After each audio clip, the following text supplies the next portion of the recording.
ഇപ്പോൾ പൊതുവെ ആളുകൾക്ക് IAS IPS കുറിച്ച് അറിയാം.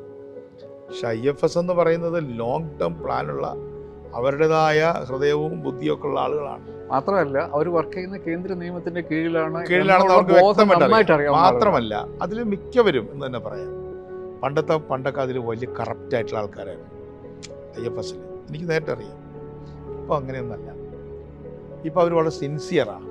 അവരെ കോഴ്സിനോട് സിൻസിയറായിട്ടാണ് ആ കോഴ്സിന് തന്നെ പോയിട്ട് എടുക്കുന്നത്. ആ പരീക്ഷകളൊക്കെ എഴുതി അവർ വളരെ സിൻസിയറായിട്ട് ചെയ്യുന്നത്. പക്ഷേ നമ്മൾ അവരോട് സംസാരിക്കണ്ടേ? ഇവിടെ പോസിബിൾ അല്ലാത്ത ഒരു കാര്യം ചെയ്താൽ തിരിച്ചടി ഉണ്ടാവും. അതാണ് ഞാൻ ഗാഡ്ഗിലിനെ വിമർശിച്ചത്. ഞാൻ ഈ യാത്രയിൽ ഗാഡ്ഗിലിനെ ഇച്ചിരി ഞാൻ പറയാൻ പാടില്ല, ഇച്ചിരി മോശമായിട്ട് അത് ഞാൻ പിൻവലിക്കുകയോ അല്ലെങ്കിൽ എനിക്കതിനെ ഐ ഫീൽ അത്രയും ഒരു പൊതുയോഗത്തിൽ പറയാൻ പാടില്ല. പക്ഷേ ഗാഡ്ഗില് വന്ന സമയത്തുണ്ടായ പ്രശ്നം നമ്മൾ പതുക്കെ ഈ യാഥാർത്ഥ്യവുമായിട്ട് എൻവയോൺമെൻ്റ് എന്നുള്ള റിയാലിറ്റിയുമായിട്ട് എൻവയോൺമെൻറ്റ് പ്രൊട്ടക്ഷൻ എന്ന പോളിസിയുമായിട്ട് കേരളം പതുക്കെ പൊരുത്തപ്പെട്ടുകൊണ്ടിരിക്കുകയായിരുന്നു. ആണെന്ന് ഞാൻ പറയുന്നില്ല. പക്ഷേ ഈ റിപ്പോർട്ട് വന്നോടുകൂടി ഒരു അണക്കെട്ട് പൊട്ടിയ പോലായി. അപ്പം അതിൽ ഞാൻ with all due respect to Gadgil അദ്ദേഹം പറയേണ്ടതിലധികം പറഞ്ഞു. കറക്റ്റോ? അപ്പം ഞാൻ കൃത്യമായിട്ട് പറയും. എന്നെ പലരും ഇപ്പോൾ T. പത്മനാഭനയുടെ എൻ്റെ സുഹൃത്തുക്കളെ കണ്ടപ്പോൾ ജോൺ എന്താ അങ്ങനെ പറഞ്ഞതെന്ന് ചോദിച്ചു. ഞാൻ പറഞ്ഞു വേറെ ഒന്നും ഉണ്ടല്ല. ഞാൻ പറഞ്ഞ വാക്കുകൾ ഹാർഷായിട്ടുള്ള വാക്കുകൾ പറയാൻ പാടില്ല, ഞാൻ പറയാറില്ല. I am sorry. പക്ഷേ fact of the matter is Thrissur താലൂക്കിൽ വനമുണ്ട്. പീച്ചി അത് B ക്ലാസ് ആക്കി. തൃശ്ശൂർ താലൂക്കിലാണ് വനം. അപ്പോൾ പട്ടണവും കൂടെ B ക്ലാസ് ആയി. അപ്പോൾ അദ്ദേഹം താലൂക്ക് അടിസ്ഥാനത്തിൽ ഇത് എടുത്തു.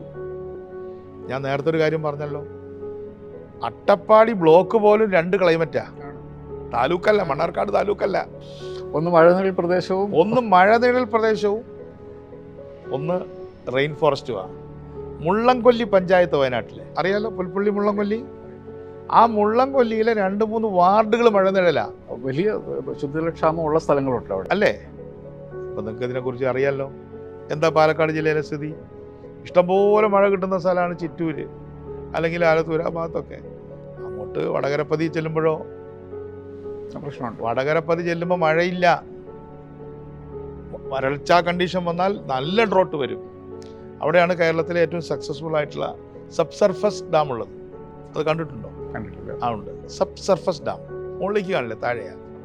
അപ്പം ഞാൻ പറഞ്ഞു വന്നത്, ഇത്തരത്തിൽ കേരളം വളരെ മൈക്രോ ലെവലിൽ വ്യത്യസ്തമാണ്.